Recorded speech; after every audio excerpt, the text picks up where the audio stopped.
इसलिए कि यहाँ जो केसीआर की सरकार है उसको उखाड़ फेंकने के लिए आप लोग यहाँ पर जमा हैं। और मुझे बड़ा दुख होता है कि तेलंगाना के लिए बहुत लोग लड़े, सिर्फ किसी एक का देन नहीं, क्या एक ही आदमी कोई सैक्रिफाइस नहीं किया। इस मंच पे बैठे हुए सभी लोग तेलंगाना के लिए लड़े हैं, आप लड़े हैं, सभी लोग लड़े हैं।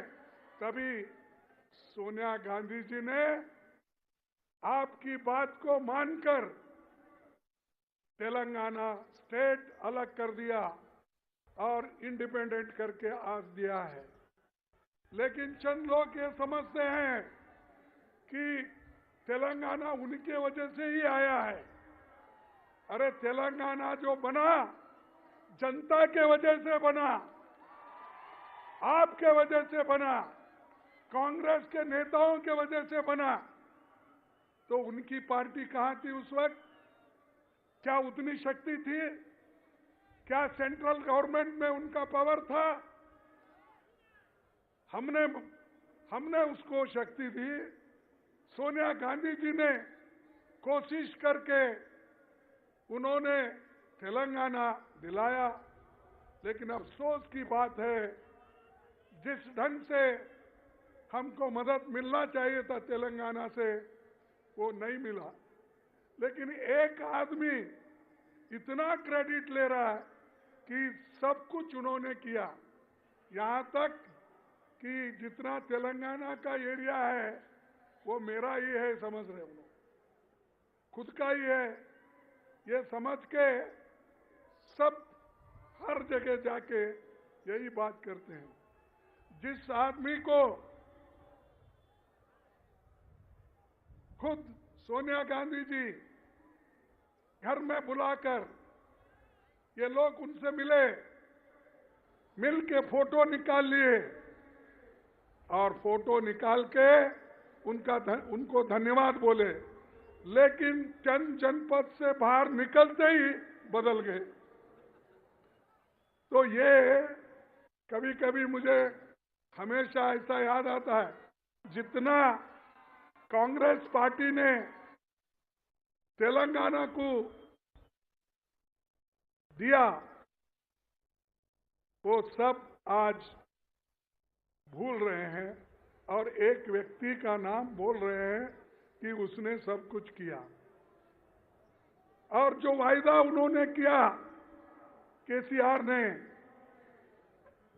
वो वायदा तो पूरा निभाया नहीं। इसीलिए तो अभी रेवंत रेड्डी ने 12 पॉइंट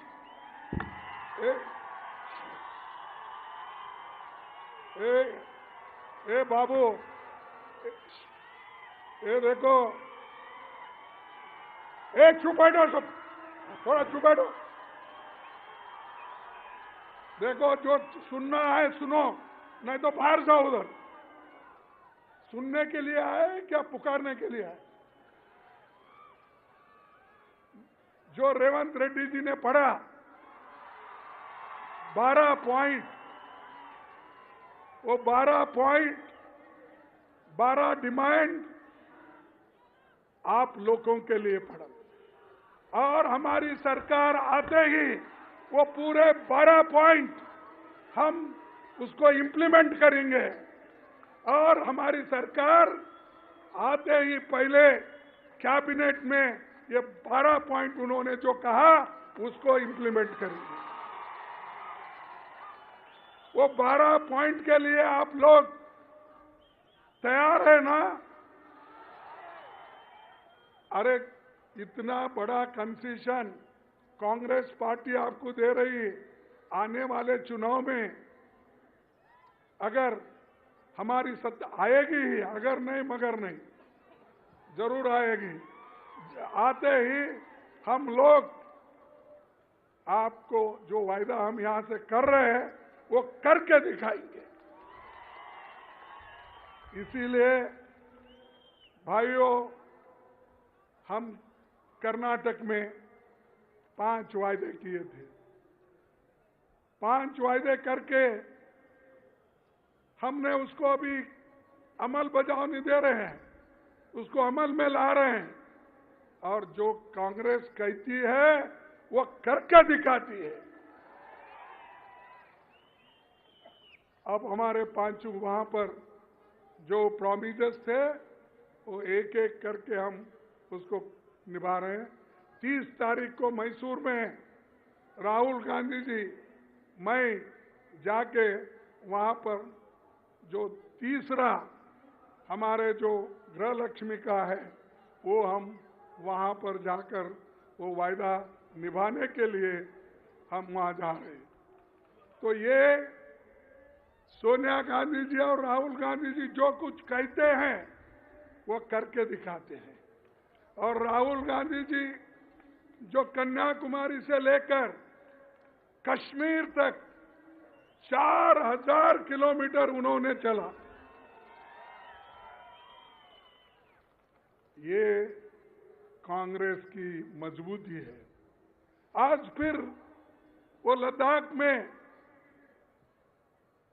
चाइनीज बॉर्डर पे अपनी जान खतरे में डालकर मोटरसाइकिल पे वहां पर घूम घूम के देख रहे चाइनीज बॉर्डर में कितना हमारा जमीन उधर चाइना के तरफ गया, कितना बचा, हमारे लोग कहाँ हैं, कैसे हैं, ये पूरा उन्होंने छानबीन करके अब 8 दिन से उधर फिर रहे हैं।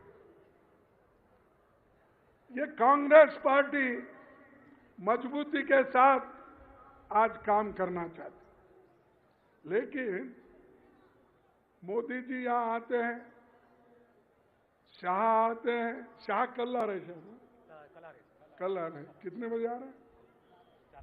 तो कल शाह आ रहे हैं और वो शाह आते यही कहते हैं कि कांग्रेस ने 53 साल, पहले तो बोलते थे 70 साल में कांग्रेस क्या किया, अब इधर इधर वो बोल रहे 53 साल में क्या किया, क्योंकि उन्होंने घटा लिया।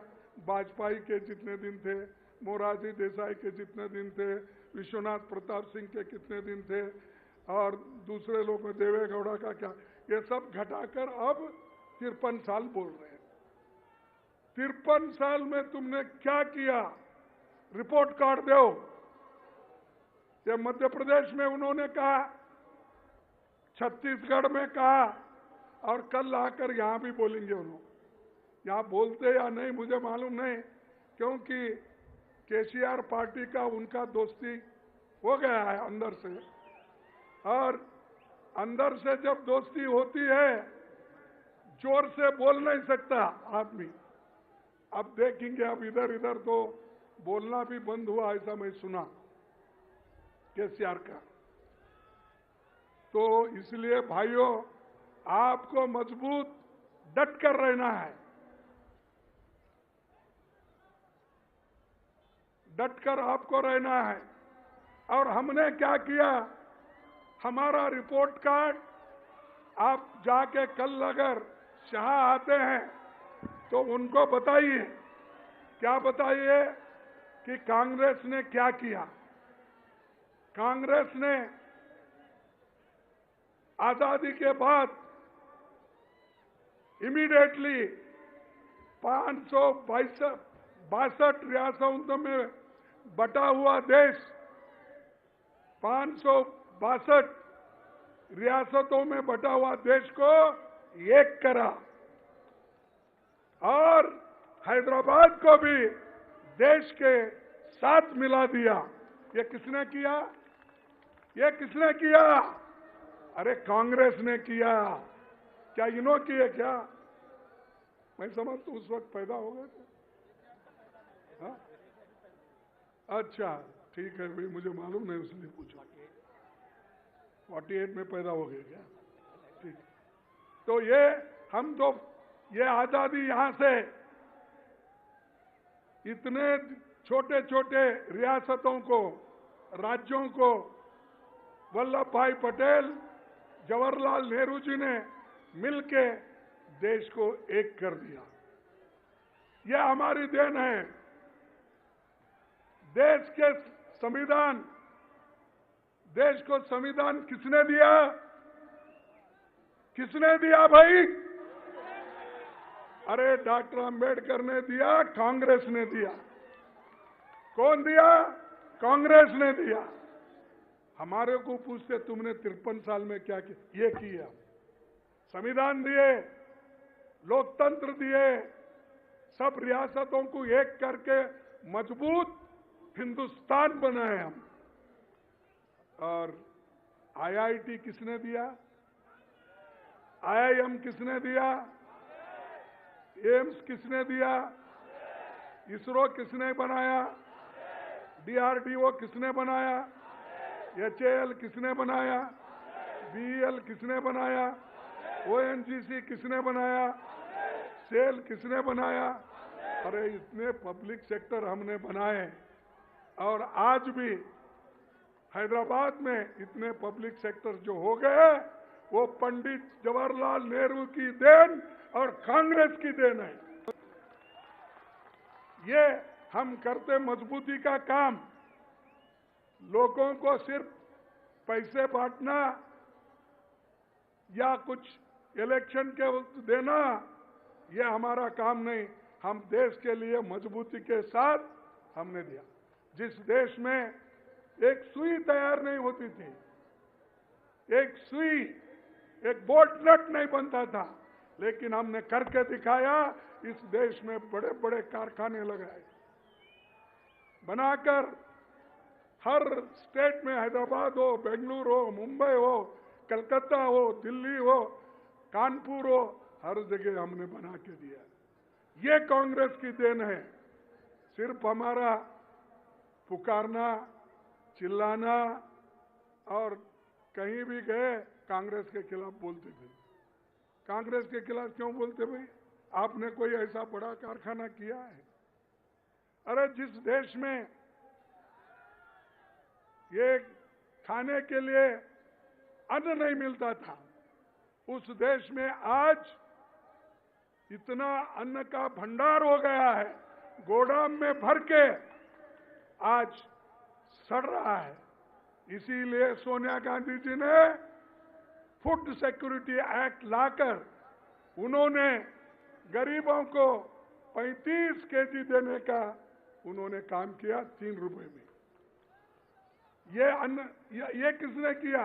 अरे हम जो पहले किए, ये लोग जो राज्य में रहते अपोजिशन पार्टी के लोग, उसको 2 रुपए 3 रुपए जोड़ के मैं फ्री कर दिया। अरे भाई हम तो 22 रुपए दे रहे, तुम तो 3 रुपए दे रहे, 3 रुपए दे के मैंने फ्री कर दिया। कोई इसीलिए आपको बोलना है, ये सब आपको बताना है। और जो बड़े बड़े बांध, ये बड़े बड़े बांध जो भाखरा नानगल डैम, नागार्जुन सागर, ऐसे कितने ही डैम आंध्रा में जो बने हैं, पंजाब में बने हैं, ओडिशा में बने हैं, कर्नाटक में बने हैं, ये सब किसने बनाया? कांग्रेस ने बनाया। और इन्होंने क्या किया भाई?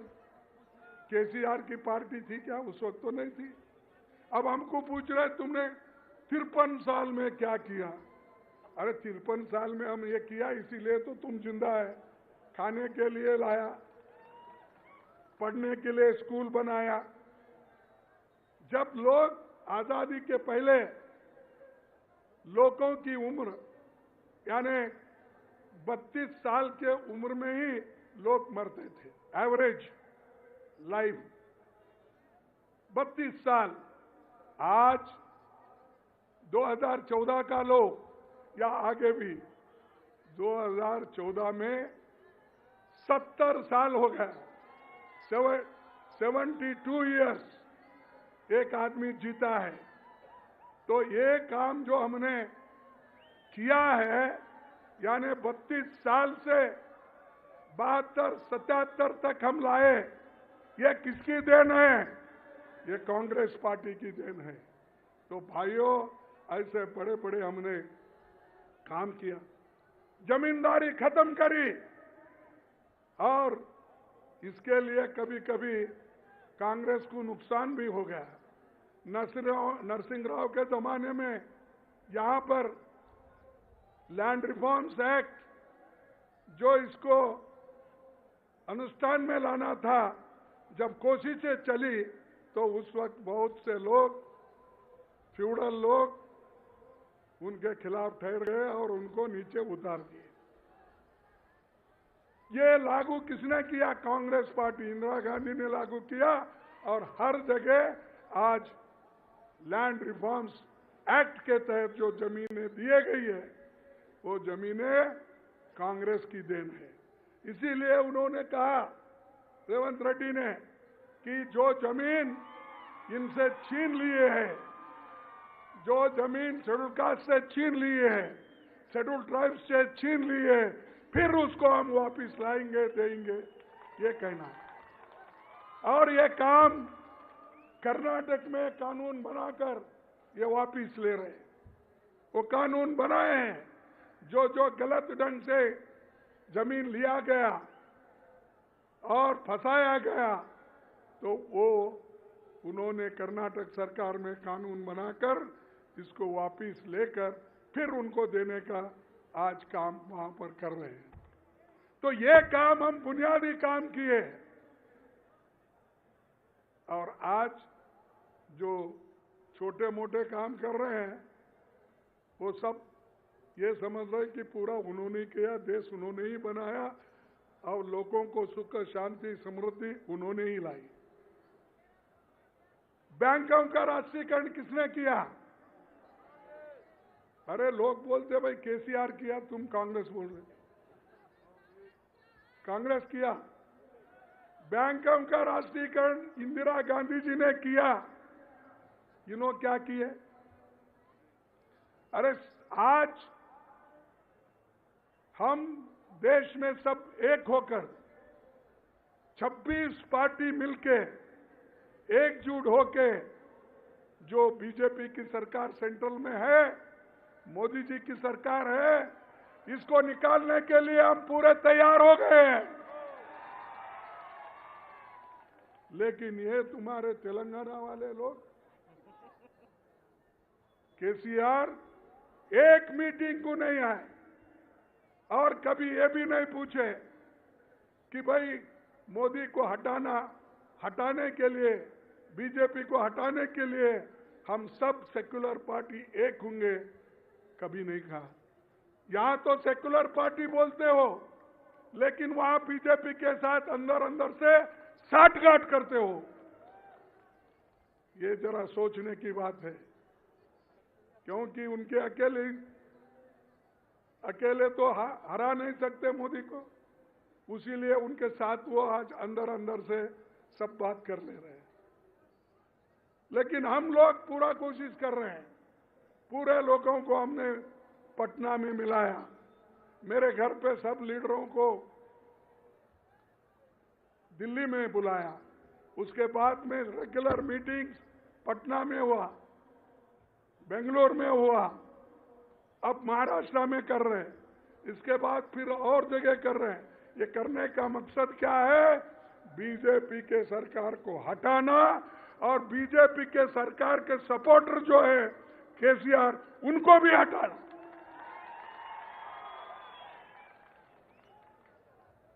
और इंदिरा गांधी जी ने पाकिस्तान के 2 टुकड़े किए, बांग्लादेश को मुक्ति दिलाए और बांग्लादेश को मुक्ति दिला के मजबूत देश को बनाए। ये किसने बनाया? कांग्रेस के सरकार ने बनाया। लेकिन ये लोग वही बात करते पुरानी अपनी, कांग्रेस क्या की, कांग्रेस क्या की। ये सब कांग्रेस ने की। मैं इतना पूरा बोलने गया तो ढेर सारे मेरे पास विषय है। हरित क्रांति, दूध, व्हाइट रेवोल्यूशन, ग्रीन रेवोल्यूशन और कंप्यूटर, मोबाइल, ये तो राजीव गांधी जी ने लाए मोबाइल। आज हर एक के पास मोबाइल है, किसके वजह से है? ये कांग्रेस के वजह से है, राजीव गांधी के वजह से है। राजीव गांधी जी ये कंप्यूटर का, मोबाइल का इतना बड़ा काम किया, पूरे आज 140 करोड़ जनता उसका उपयोग कर रही है। फिर भी मोदी पूछते हम 53 साल में तुमने क्या किया? मोदी 53 बोलते हैं, 70 बोलते हैं और शाह बोलते हैं 53। शाह 53 साल में क्या किया बोलते हैं, मोदी बोलते हैं 70 साल में क्या किया। फिर बाद में शायद उनको मालूम हो गया भाई वाजपेयी भी 6 साल थे, मोरारजी देसाई 3 साल थे, इसलिए वो घटाकर अब 53 इयर्स बोल रहे हैं। तो यह सब क्रांति हमने की। मनरेगा किसने लाया? कांग्रेस ने लाया। फूड सिक्योरिटी ने, मैं पहले ही कहा, वो भी कांग्रेस ने। और महिलाओं को, दलितों को, आदिवासियों को, सबको जो उनको रक्षण देना, ये काम किसने किया? कांग्रेस ने किया। कोई दलित को दूसरे पार्टी में स्थान नहीं है, इसीलिए नहीं है कि वो कभी इस संविधान बनाने में उनका कोई हाथ नहीं है। सिर्फ एक व्यक्ति जवाहरलाल नेहरू जी के साथ और महात्मा गांधी जी के सपोर्ट से डॉक्टर बाबा साहब अम्बेडकर ने इस देश का संविधान बनाया और उसी के वजह से रिजर्वेशन है, शेड्यूल ट्राइब को है, शेड्यूल कास्ट को है। अगर ये संविधान नहीं होता आपको मिलता, अब मैं कहता हूं, अगर संविधान नहीं होता, लोकतंत्र नहीं होता, डेमोक्रेसी नहीं होती, तो मैं आज कांग्रेस का प्रेसिडेंट और अपोजिशन लीडर नहीं होता था। यह अपना काम है और कांग्रेस पार्टी एक ऐसी पार्टी है जो सबको लेके चलती है। तो इसलिए दोस्तों, आपको बहुत बड़ा काम करना है और मैं चंद बातें आपको बोलता हूं, क्योंकि उतना बोल के मैं अपना भाषण खत्म करूंगा कि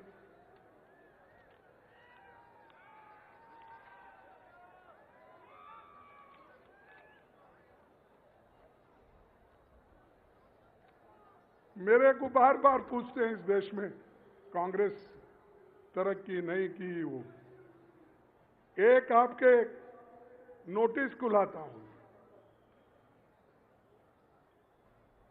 1947 के पहले पढ़े लिखे लोग, लिटरेसी रेट क्या थी?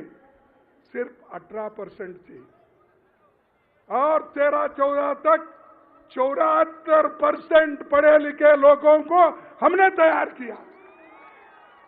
उसमें मोदी भी आए, शाह भी आए, केसीआर भी आए, सब आए ये 74% में, क्योंकि 18% में तो नहीं आते, वो तो आजादी के पहले का है आंकड़ा। इसमें हमने ये सब लोगों को पढ़ाया लिखाया, बड़ा होने के बाद वो हमारे सर पे हाथ रख रहे हैं। और मोदी जी कहते हैं कि मैं बहुत सबको, क्या है बोलते वो हमेशा, वो बोलते हैं कि हम देश को मजबूत बनाएंगे और मैंने जो काम किया हूं बड़ा सबको सुख और शांति मिलेगी, ये कहते थे। सबसे ज्यादा बच्चे अगर कहीं मरते हैं तो वो गुजरात में मरते हैं। मैं आपको एक ही उदाहरण देता हूं, 1000 बच्चे अगर इस देश में पैदा हो गए तो पहले 47 के पहले 165 लोग मरते थे, बच्चे मरते थे। और हम जो 53 साल में काम किए तो उसका रेट हो गया 1000 को 30 लोग, यानी इतना 165 का 30 लोग का। तो ये जो बच्चों को पालने का, पोसने का उनको हेल्थ देखने का, मिड डे मील का, ये किसने किया? हमने किया। आज हमको पूछते हैं 53 साल का रिपोर्ट दो, ये लो रिपोर्ट है मेरे पास। उसके बाद लेडीज, जो महिलाएं पढ़ती थी, 7% महिलाओं लिखे पढ़े होते थे। क्या रेणुका चौधरी जी नहीं है क्या? भाग गए? चलो हो गए, जाने दो। तो फीमेल लिटरेसी क्या था? 7% था। आज हमारे जमाने में जब छोड़ के आने तक 2014 तक 65% महिलाएं पढ़ी लिखी है। और शेड्यूल कास्ट के लोग, उनका लिटरेसी रेट क्या था? आजादी के पहले 10% था और आज 69%, यानी 14 तक की बात कर रहा हूं, 69% लोग पढ़े लिखे हो गए। ये किसकी देन है? ये कांग्रेस की है। ये सब रिपोर्ट मेरे पास है। एसटी 8.53 आजादी के पहले, अब 60% है। तो ये काम इससे भी ज्यादा हमने किया। ये पूरा रिपोर्ट है। अगर रेवंत रेड्डी जी को टाइम मिला तो ये सबको नहीं मिला, ये सबको आप बताना होगा कितने लोग पहले मरते थे, कितने रहते थे। इसमें हमारा पूरा प्राइमरी स्कूल कितने थे, हाई स्कूल कितने थे, कॉलेज कितने थे, और पहले किसानों को दाम कितना मिलता था, हम आने के बाद कितना, एनडीए का कितना, हमारे यूपीए का कितना, ये पूरा है। आप अच्छा पढ़ो, जाकर केसीआर को बोलो।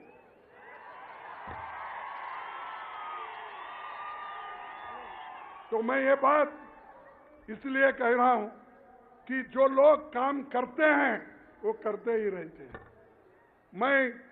मेरे को पॉलिटिक्स में आके 56-57 साल हो गए। मैं एमएलए एमपी बन के 52 साल हो गए। मैं हमेशा इलेक्शन जीतते आया। ये परसों एक ही इलेक्शन में हारा। 12 इलेक्शन में मैं 11 इलेक्शन जीता। एक मोदी जी मेरे पीछे लगे थे, लेकिन मैं नहीं डरता। लेकिन जब अंदर के लोग ही जरा धोखा देते हैं तभी मुश्किल होता है। तो मैं इसीलिए इस मंच पे बैठे हुए सभी से विनती करता हूं, जो कुछ करना है मिलके करो, जरूर हम जीतेंगे। एक दूसरे के पैर खींचने से सबसे बड़ा नुकसान तेलंगाना के लोगों को होगा, क्योंकि इतना करप्ट गवर्नमेंट, इतना सभी को लेके चलने वाले नहीं है, सिर्फ पैसे के बलबूते पे।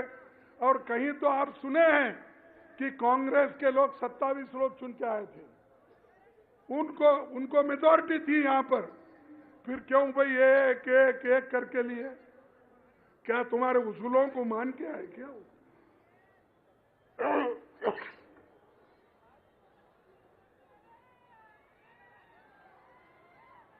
क्या आपके उसूलों को मान के? आपके उसूल कौन से हैं?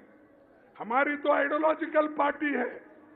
हमारे लोग तो देश के एकता के लिए जान दिए हैं। इंदिरा गांधी अपनी जान दी देश के एकता के लिए, राजीव गांधी एकता के लिए अपनी जान दी, और आज राहुल गांधी